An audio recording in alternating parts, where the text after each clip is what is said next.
Hello friends, welcome to our channel Saranya's lecture room. അപ്പോൾ നമ്മളുടെ ഇന്നത്തെ ഒരു വീഡിയോയിലൂടെ നമ്മൾ പഠിക്കാൻ പോകുന്നത് നമ്മളുടെ ക്വാണ്ടിറ്റേറ്റീവ് ടെക്നിക്സിൻ്റെ എക്സാമിന് വേണ്ടി എങ്ങനെയാണ് പഠിക്കേണ്ടത്, എങ്ങനെയാണ് പ്രിപ്പയർ ചെയ്യേണ്ടതിനെക്കുറിച്ചാണ് നമ്മൾ ഈ ഒരു വീഡിയോയിലൂടെ പഠിക്കാൻ പോകുന്നത്.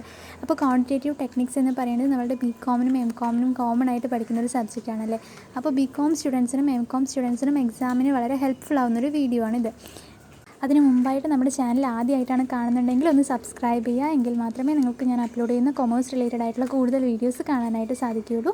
അപ്പോൾ നമ്മുടെ ചാനലിൽ +1, +2, BCOM, MCOM സ്റ്റുഡൻസിന് യൂസ്ഫുൾ ആവുന്ന ഒരുപാട് വീഡിയോസ് അപ്ലോഡ് ചെയ്യുന്നതാണ്. അപ്പോൾ സബ്സ്ക്രൈബ് ചെയ്യാൻ ആരും മറക്കരുത്. നമുക്ക് വീഡിയോയിലേക്ക് കിടക്കാം. നമ്മളുടെ QT എന്ന് പറയുന്നത് ഒരു പ്രോബ്ലം പേപ്പറാണല്ലേ. പക്ഷെ നമ്മൾ കൂടുതലും പ്രോബ്ലം ക്വസ്റ്റ്യൻസാണ് വരുന്നതെങ്കിലും തിയറിക്ക് ഇമ്പോർട്ടൻസ് കൊടുക്കാതിരിക്കാൻ പറ്റില്ല. കാരണം ഏതൊരു പ്രോബ്ലം പേപ്പർ ആണെങ്കിലും 70% പ്രോബ്ലവും ഒരു 30% തിയററ്റിക്കൽ ക്വസ്റ്റ്യൻസ് ആയിരിക്കും എക്സാമിന് വരിക. അപ്പോൾ നമ്മൾ തിയറി മുഴുവനായിട്ട് സ്കിപ്പ് ചെയ്തിട്ട് പ്രോബ്ലം മാത്രം പഠിച്ചിട്ട് പോയാൽ നമുക്ക് നല്ല മാർക്കൊന്നും സ്കോർ ചെയ്യാൻ പറ്റില്ല. ചിലപ്പോൾ എന്തെങ്കിലും കാരണം കൊണ്ട് നമുക്ക് ആ ക്വസ്റ്റ്യൻസ് കറക്റ്റായി അറ്റൻഡ് ചെയ്യാൻ പറ്റില്ല, നമ്മുടെ ആൻസർ തെറ്റിപ്പോയി എന്നൊക്കെ വെച്ചാൽ നമുക്ക് എന്താവും, നമ്മുടെ മാർക്കൊക്കെ നഷ്ടപ്പെടും. അപ്പോൾ തിയറി കൂടി നമ്മൾ ഈക്വലായിട്ട് പഠിച്ചിട്ട് പോകണം. ഈസി ആയിട്ട് എങ്ങനെ നമ്മൾ തിയറി പഠിക്കാം, തിയറി പഠിക്കാൻ വേണ്ടി ഒരുപാട് സമയമൊന്നും വേസ്റ്റ് ആക്കാതെ നമുക്ക് പ്രോബ്ലം പഠിക്കുന്നതിൻ്റെ കൂടെ തന്നെ തിയറി കൂടെ ഒന്ന് മനസ്സിലാക്കി വെച്ചു എന്ന് പറഞ്ഞാൽ നമുക്ക് 2 ടൈപ്പ് ക്വസ്റ്റ്യൻസും അറ്റൻഡ് ചെയ്യാൻ പറ്റും അല്ലേ. അപ്പോൾ അതിന് വേണ്ടിയിട്ടുള്ള തിയറി ക്വസ്റ്റ്യൻസ് ഏതൊക്കെയാണ് പഠിക്കേണ്ടതെന്നാണ് നമ്മൾ ഈ ഒരു വീഡിയോയിൽ ഡിസ്കസ് ചെയ്യാൻ പോകുന്നത്. ഈ വീഡിയോയിൽ നമ്മൾ 3 ചാപ്റ്റർ കവർ ചെയ്തിട്ടുണ്ട്. നമ്മളുടെ ക്വാണ്ടിറ്റേറ്റീവ് ടെക്നിക്സിൻ്റെ 3 ചാപ്റ്ററിൽ നിന്നും വരുന്ന തിയറി ക്വസ്റ്റ്യൻസ് കവർ ചെയ്തിട്ടുണ്ട്. നമുക്ക് ഫസ്റ്റ് ചാപ്റ്റർ നോക്കാം. ആദ്യത്തെ ചാപ്റ്റർ വന്നിട്ട് ക്വാണ്ടിറ്റേറ്റീവ് ടെക്നിക്സ് ആണ്. അപ്പോൾ ഒരു ഇൻട്രൊഡക്ഷനാണ്, ക്വാണ്ടിറ്റേറ്റീവ് ടെക്നിക്സിനുള്ളൊരു ഇൻട്രൊഡക്ഷനാണ് ഈ ഒരു ചാപ്റ്ററിൽ നമുക്ക് തന്നിരിക്കുന്നത്. അതിനെക്കുറിച്ചുള്ള തിയററ്റിക്കൽ പാർട്സ് മൊത്തം ഈ ചാപ്റ്ററിലാണ്. അപ്പോൾ ഇതിൽ നിന്ന് നമ്മൾ എന്തൊക്കെ പഠിക്കണം എന്നുള്ളത് നമുക്ക് നോക്കാം. ക്വസ്റ്റ്യൻസ് കൊടുത്തിട്ടുണ്ട്. ആ ക്വസ്റ്റ്യൻസ് ആരും സ്കിപ്പ് ചെയ്യാതെ തന്നെ മുഴുവനായിട്ട് പഠിക്കാനായിട്ട് ശ്രമിക്കുക. വളരെ എളുപ്പത്തിൽ നമുക്ക് പഠിക്കാൻ പറ്റും. ഫസ്റ്റ് ക്വസ്റ്റ്യൻ വന്നിട്ട് what do you mean by quantitative techniques? എന്താണ് ക്വാണ്ടിറ്റേറ്റീവ് ടെക്നിക്? ഈ ചാപ്റ്ററിൽ നിന്ന് essay ക്വസ്റ്റ്യൻസ് വന്നാലും നമുക്ക് ഈ ഒരു ടോപ്പിക് ആദ്യം എന്താണ് ക്വാണ്ടിറ്റേറ്റീവ് ടെക്നിക്സ് എന്ന് എഴുതിയിട്ട് വേണം സ്റ്റാർട്ട് ചെയ്യാൻ. അപ്പോൾ അതെല്ലാവരും പഠിച്ചു വയ്ക്കുക. അതിൻ്റെ മീനിങ് കുറച്ച് ഒരു 4-5 സെൻറ്റൻസ് നമുക്കതൊന്ന് പഠിച്ചു വയ്ക്കുക. എന്താണ് ക്വാണ്ടിറ്റേറ്റീവ് ടെക്നിക്സ്? ക്വാണ്ടിറ്റേറ്റീവ് ടെക്നിക്സ് എന്ന് പറഞ്ഞാൽ അതൊരു ഇമ്പോർട്ടൻ്റ് ആയിട്ടുള്ളൊരു ടൂളാണ്. നമ്മൾ വന്നിട്ട് ഡിഫറെൻറ്റ് ബിസിനസ് പ്രോബ്ലംസിന് വേണ്ടിയിട്ടുള്ള സൊല്യൂഷൻസ് കണ്ടുപിടിക്കുന്നതിന് വേണ്ടിയിട്ടാണ് ക്വാണ്ടിറ്റേറ്റീവ് ടെക്നിക്സ് യൂസ് ചെയ്യുന്നത്. മാനേജ്മെൻറ്റിന് ഡിസിഷൻ മേക്കിങ്ങിന് വളരെ യൂസ്ഫുൾ ആയിട്ടുള്ളൊരു ടെക്നിക്കാണ് ക്വാണ്ടിറ്റേറ്റീവ് ടെക്നിക്ക് എന്ന് പറയുന്നത്. അതുപോലെ തന്നെ പ്രൊഡക്ഷൻ ഇൻക്രീസ് ചെയ്യാൻ, പ്രോഫിറ്റ് മാക്സിമൈസ് ചെയ്യുന്നതിന്, കോസ്റ്റ് മിനിമൈസ് ചെയ്യാനൊക്കെ വേണ്ടിയിട്ട് നമ്മൾ ക്വാണ്ടിറ്റേറ്റീവ് ടെക്നിക്സ് യൂസ് ചെയ്യുന്നുണ്ട്. ഇത്രയെങ്കിലും നമുക്ക് ക്വാണ്ടിറ്റേറ്റീവ് ടെക്നിക്സിനെ കുറിച്ച് അറിഞ്ഞിരിക്കണം. നിങ്ങൾക്ക് കുറച്ചുകൂടെ ഓൺവേഡ്സിൽ അതിനെക്കുറിച്ച് എഴുതാനായിട്ട് അത്യാവശ്യം നന്നായിട്ട് റീഡ് ചെയ്ത് വയ്ക്കുക. അപ്പോൾ നിങ്ങൾക്ക് നന്നായിട്ട് ഇത് എഴുതാൻ പറ്റും. അത് കഴിഞ്ഞ് ഒരു ഡെഫിനിഷൻ പഠിച്ച് വയ്ക്കുക. ക്വാണ്ടിറ്റേറ്റീവ് ടെക്നിക്സിൻ്റെ ഒരു ഡെഫിനിഷൻ പഠിച്ച് വയ്ക്കുക. ഡെഫിനിഷൻ എന്തായാലും ചോദിക്കാനുള്ള ചാൻസ് ഉണ്ട്. അത് ഷോർട്ട് ആൻസറിലൊക്കെ നമുക്ക് ചോദിക്കാനുള്ള ചാൻസ് ഉണ്ട്. ഡെഫിനിഷൻ നമ്മൾ ആ ചാപ്റ്ററിൽ എന്താണോ പഠിക്കുന്നത് അതിനെക്കുറിച്ച് അതെന്താണെന്ന് ഒരു ക്വസ്റ്റ്യൻ എന്തായാലും ചോദിക്കും എല്ലാ ചാപ്റ്ററിൽ നിന്നും. അപ്പോൾ എല്ലാ ചാപ്റ്ററിൽ നിന്നും അതിൻ്റെ ഒരു ഡെഫിനിഷൻ നമ്മൾ പഠിച്ച് വയ്ക്കണം. നെക്സ്റ്റ് ക്വസ്റ്റ്യൻ ആണ് what is A programming technique? നമ്മൾ പറഞ്ഞു ക്വാണ്ടിറ്റേറ്റീവ് ടെക്നിക്സിനെ 2 ആയിട്ട് ഡിവൈഡ് ചെയ്തിട്ടുണ്ട്, സ്റ്റാറ്റിസ്റ്റിക്കൽ ടെക്നിക് എന്നും പ്രോഗ്രാമിംഗ് ടെക്നിക് എന്നും.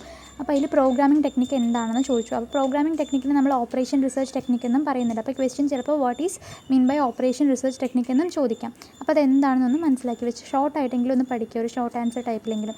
ഈ ക്വസ്റ്റ്യൻ തന്നെ ചിലപ്പോൾ നമുക്ക് ഷോർട്ട് എസ്സേ ആയിട്ടും ചോദിക്കാനുള്ള ചാൻസ് ഉണ്ട്. അപ്പോൾ അത്യാവശ്യം നമുക്കൊരു പാരഗ്രാഫ് എഴുതാൻ പറ്റുന്ന രീതിയിൽ തന്നെ പഠിച്ച് വയ്ക്കുക. ഡിസിഷൻ മേക്കിങ്ങിനൊക്കെ ഒരുപാട് യൂസ്ഫുൾ ആവുന്നതാണ് ഈ പ്രോഗ്രാമിംഗ് ടെക്നിക് എന്ന് പറയുന്നത്. കുറേ എക്സ്പേർട്സ്, ഡിഫറെൻറ്റ് ഡിസിപ്ലിനിൽ നിന്നുള്ള കുറേ എക്സ്പേർട്സ് ചേർന്നിട്ട് ഒരു പ്രോബ്ലത്തിന് ആവശ്യമായിട്ടുള്ള സൊല്യൂഷൻ കണ്ടെത്തുന്നതാണ് പ്രോഗ്രാമിംഗ് ടെക്നിക് എന്ന് പറയുന്നത്.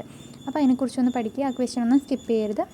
നെക്സ്റ്റ് ക്വസ്റ്റ്യൻ വന്നിട്ട് ക്ലാസിഫിക്കേഷൻ ഓഫ് ക്വാണ്ടിറ്റേറ്റീവ് ടെക്നിക്സ് ആണ്. ക്വാണ്ടിറ്റേറ്റീവ് ടെക്നിക്സിനെ നമ്മൾ 2 ആയിട്ട് ക്ലാസിഫൈ ചെയ്തിട്ടുണ്ടെന്ന് പറഞ്ഞു, സ്റ്റാറ്റിസ്റ്റിക്കൽ ടെക്നിക്സ് എന്നും പ്രോഗ്രാമിംഗ് ടെക്നിക്സ് എന്നും. ഇത് കുറച്ച് essay ആയിട്ട് ചോദിക്കാൻ ചാൻസ് ഉള്ളൊരു ക്വസ്റ്റ്യൻ ആണ്. ചിലപ്പോൾ ഇത് 2 മാർക്ക് ക്വസ്റ്റ്യൻ ആയിട്ടും ചോദിക്കാം, ഏതൊക്കെയാണ് ക്ലാസിഫിക്കേഷൻ ഓഫ് ടെക്നിക്. അപ്പോൾ നമ്മൾ 2 പേര്, സ്റ്റാറ്റിസ്റ്റിക്കൽ ടെക്നിക്കും പ്രോഗ്രാമിംഗ് ടെക്നിക്സ് എന്നും പേര് എഴുതിയാൽ മതി. ഇനി കുറച്ച് essay ആയിട്ടാണ് ചോദിക്കുന്നതെന്നുണ്ടെങ്കിൽ നമ്മളത് എക്സ്പ്ലെയിൻ ചെയ്ത് എഴുതേണ്ടി വരും. അപ്പോൾ സ്റ്റാറ്റിസ്റ്റിക്കൽ ടെക്നിക്സ് ഏതൊക്കെയാണെന്നൊന്ന് ഡീറ്റെയിൽഡ് ആയിട്ട് പഠിച്ച് വയ്ക്കുക. നമ്മൾ ഈ ഒരു സബ്ജക്റ്റിൽ ഫുള്ളായിട്ട് സ്റ്റാറ്റിസ്റ്റിക്കൽ ടെക്നിക്സിനെ കുറിച്ചാണ് പഠിക്കാനായിട്ട് പോകുന്നത്. അപ്പോൾ അതൊക്കെ എന്താണെന്ന് നമ്മൾ ഓരോ ചാപ്റ്ററിലും പഠിക്കും. എങ്കിലും ഒന്ന് ഫസ്റ്റ് ചാപ്റ്റർ തന്നെ ഒന്ന് മനസ്സിലാക്കി വയ്ക്കുക. അപ്പോൾ നമുക്ക് ഇനിയുള്ള ചാപ്റ്റേഴ്സിലെ ക്വസ്റ്റ്യൻസ് പഠിക്കാൻ കുറച്ചുകൂടെ ഈസി ആയിരിക്കും. നെക്സ്റ്റ് ക്വസ്റ്റ്യൻ ആണ് ലിമിറ്റേഷൻസ് ഓഫ് ക്വാണ്ടിറ്റേറ്റീവ് ടെക്നിക്സ്. എന്തൊക്കെയാണ് ക്വാണ്ടിറ്റേറ്റീവ് ടെക്നിക്സിൻ്റെ ലിമിറ്റേഷൻസ്? ഒന്ന് ഹൈ കോസ്റ്റ് ആണ്. ക്വാണ്ടിറ്റേറ്റീവ് ടെക്നിക്സ് വന്നിട്ട് ഇൻടാഞ്ചിബിൾ ഫാക്ടേഴ്സിനെ കൺസിഡർ ചെയ്യില്ല. ഓൺലി ഒരു ടൂൾ ഫോർ അനാലിസിസ് മാത്രമാണിത്. അതുപോലെ തന്നെ ക്വാണ്ടിറ്റേറ്റീവ് ടെക്നിക്സിന് ഒരുപാട് ലിമിറ്റേഷൻസ് ഉണ്ട്. അതായത് മാത്തമാറ്റിക്കൽ എക്സ്പ്രഷൻസ് ഒക്കെ യൂസ് ചെയ്യുന്നത് കൊണ്ട് അതിൽ വരുന്ന മിസ്റ്റേക്സ് എല്ലാം നമ്മുടെ ഡിസിഷൻസിനെയും എഫക്റ്റ് ചെയ്യും.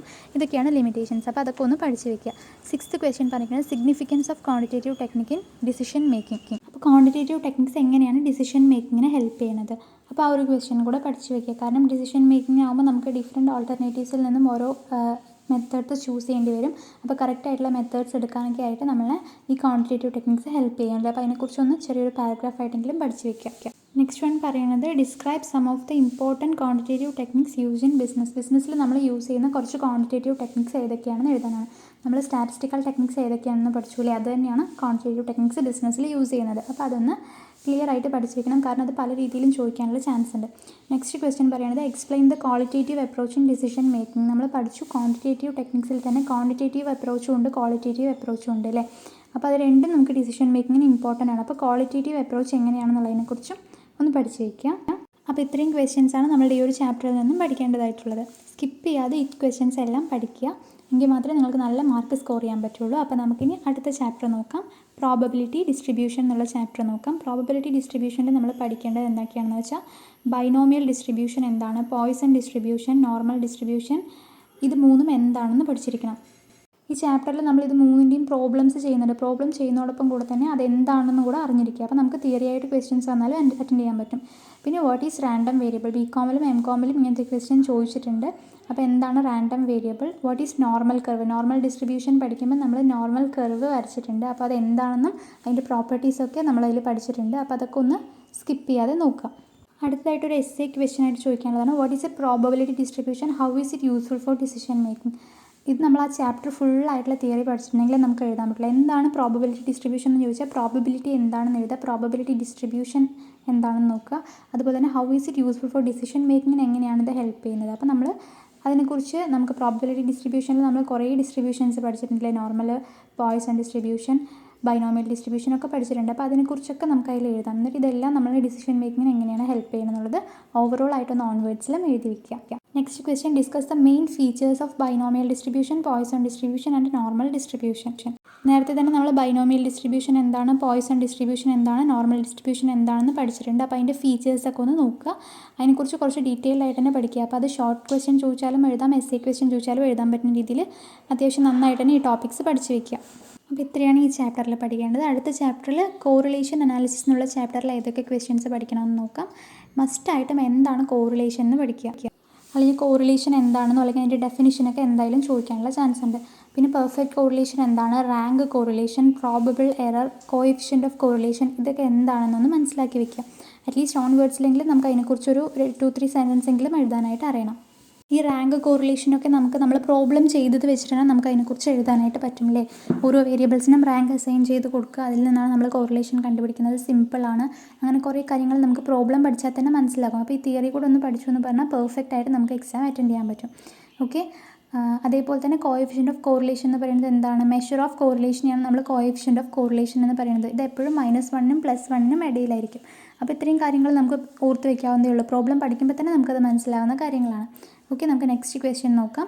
അടുത്ത ക്വസ്റ്റ്യൻ പറഞ്ഞിരിക്കുന്നത് what is Karl Pearson's coefficient of correlation. നമ്മൾ കാൾ പിയേഴ്സൺസ് കോഎഫിഷ്യൻ്റ് ഓഫ് കോറിലേഷൻ്റെ പ്രോബ്ലം പഠിച്ചിട്ടുണ്ട്. അത് വെച്ചിട്ട് തന്നെ നമുക്കിത് എഴുതാം. നമുക്ക് തിയറി ഒന്നും എഴുതാൻ കിട്ടിയില്ലെങ്കിലും നമുക്ക് എന്താണ് കാൾ പിയേഴ്സൺ ആണ് ഇത് ഇൻട്രൊഡ്യൂസ് ചെയ്തതെന്ന് പറഞ്ഞിട്ട് എഴുതാം. വേണമെങ്കിൽ അതിൻ്റെ ഇക്വേഷൻ ഒന്ന് എഴുതി വെക്കാം. തിയററ്റിക്കലായിട്ട് നമുക്ക് ഒന്നും എഴുതാൻ അറിയുന്നില്ല എന്നുണ്ടെങ്കിൽ ആ ഇക്വേഷൻസ് എങ്കിലും ഒന്ന് എഴുതി വെക്കാം, പ്രോബ്ലം പഠിച്ചിട്ടുള്ളവരാണെങ്കിൽ. Okay. Next question distinguish between positive, negative and zero correlation. നമ്മളത് ഡീറ്റെയിൽ ആയിട്ട് പഠിച്ചതാണ്. പോസിറ്റീവ് കോറിലേഷൻ എന്താണ്, നെഗറ്റീവ് കോറിലേഷൻ എന്താണ്, സീറോ കോറിലേഷൻ എന്താണെന്ന് എഴുതിയാൽ മതി. അടുത്തൊരു ഇമ്പോർട്ടൻ്റ് ആയിട്ടുള്ള ക്വസ്റ്റ്യൻ ആണ് what are the methods of finding the existence of correlation. Correlation കണ്ടുപിടിക്കാനുള്ള മെത്തേഡ്സ് ഏതൊക്കെയാണെന്ന്. Graphic method, scatter diagram, Karl Pearson's coefficient of correlation, Spearman's rank correlation, concurrent deviation method, ഇതൊക്കെ നമ്മൾ ഡീറ്റെയിൽഡ് ആയിട്ട് പഠിച്ചതാണല്ലേ. അപ്പോൾ ഇതൊക്കെ തന്നെയാണ് methods of finding the existence of correlation എന്ന് പറയുന്നത്. അപ്പോൾ അതൊക്കെ എന്തൊക്കെയാണെന്ന് നമ്മൾ മുമ്പ് പഠിച്ചിട്ടുണ്ട്. ഇപ്പോൾ ഷോർട്ട് ആൻസർ ആയിട്ടും അത് പഠിച്ചു എന്നുണ്ടെങ്കിൽ നമുക്ക് ഈ ഒരു ക്വസ്റ്റ്യൻ എസ്സേ ക്വസ്റ്റ്യൻ ആയിട്ട് ചോദിച്ചാൽ നമുക്കത് ഫുള്ളായിട്ട് എഴുതാൻ പറ്റും.